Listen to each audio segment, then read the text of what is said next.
ఖమ్మం జిల్లా కళ్యాణదుర్గంలో గత సంవత్సరం డబుల్ ట్రాక్ పనులతో ఆగిన రైలు పనులు తిరిగి రైలును ఎమ్మెల్యే ఆలిమినేని నరేంద్రబాబు పునఃప్రారంభించారు.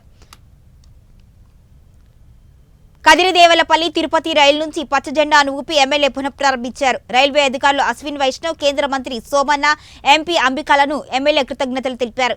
వెన్నుపోటు అంటేనే తల్లికి చెల్లికి జగన్మోహన్ రెడ్డి గుర్తొస్తారు అని అన్నారు. రాష్ట్ర ప్రజలను జగన్ వెన్నుపోటు పొడిచారు అని ఆయన మండిపడ్డారు.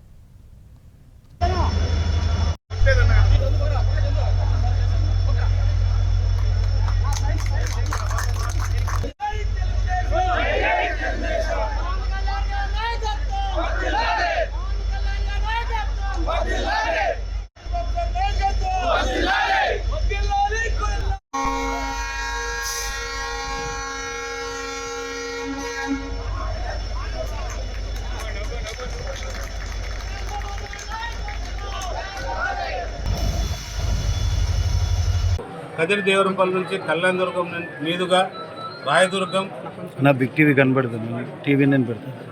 గుంతకల్లు తిరుపతికి పోవడానికి మన ట్రైన్ పునఃప్రారంభం అవుతుంది. ఇది ప్రజలకు చాలా ఉపయోగకరంగా ఉంటుంది.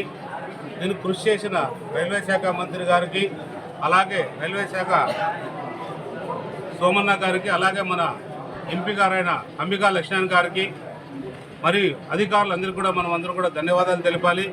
ఎందుకంటే ఈ కరువు ప్రాంతంలో మనం ముఖ్యంగా వెనకబడిన ప్రాంతంలో అందరూ వాళ్ళ సహకారంతో ఈరోజు మనం రైలుని పునఃప్రారంభించుకుంటున్నాం.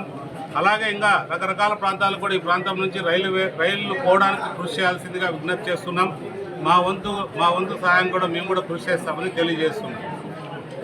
నమస్కారం.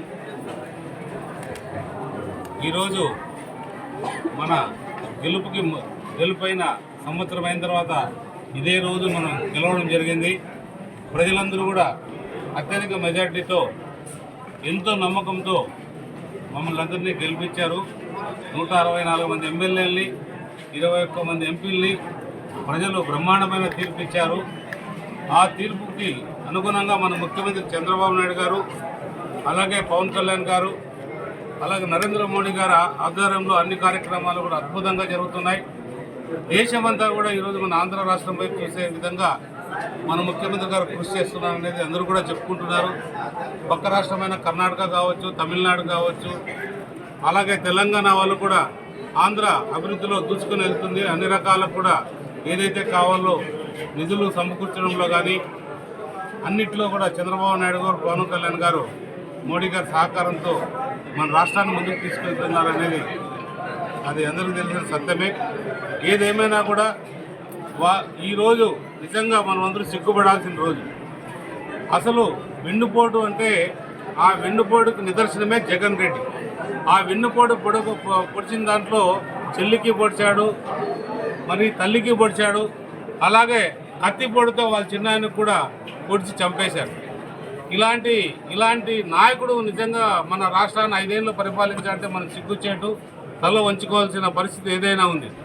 వాళ్ళ నాయకులు కూడా సిగ్గు లేకోకుండా ఈరోజు కొంతమంది ఆ జెండాలు పట్టుకొని ఏదో అది ఇది చెప్పుకుంటూ తిరుగుతున్నారు. మన అభివృద్ధి మనం